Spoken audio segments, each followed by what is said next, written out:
জিন এবং ইনসানকে ইবাদত ছাড়া আমি কোনো কিছুর জন্য সৃষ্টি করি নাই। এই ইবাদতটা কি? আমার ইবাদতটা কি? ইনসানের ইবাদতটা কি?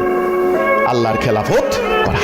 দুনিয়াতে খলিফা হিসেবে সৃষ্টি করা হয়েছে। ক্বালা রাব্বুকা লিল মালাইকাতি ইন্নী জাইলুন ফিল আরদি খলিফা। না, আরেকটা আয়াত আছে, খলাইফাতুন ফিল আরদ। জাআলা লাকুম, তোমাদেরকে সৃষ্টি করা হয়েছে দুনিয়াতে খেলাফত করার জন্য। এই খেলাফতটাই আমার জীবনের উদ্দেশ্য, আমার জীবনের ইবাদত। এখন খেলাফতটা আমরা করব কিভাবে, কি দিয়ে? সেটা হচ্ছে আল্লাহর হুকুমের আনুগত্য করার মধ্য দিয়ে, আল্লাহর আনুগত্য, আল্লাহর সবরেন্টি মানার মধ্য দিয়ে।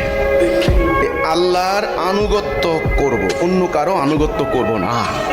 আল্লাহর হুকুম মানব, অন্য কারো হুকুম মানব না। আল্লাহর বিধান মানব, অন্য কারো বিধান মানব না। এই যে অঙ্গীকার, এই যে মিসাক, এই যে কন্ট্রাক্ট, এটার নামই হচ্ছে লা ইলাহা ইল্লাল্লাহ।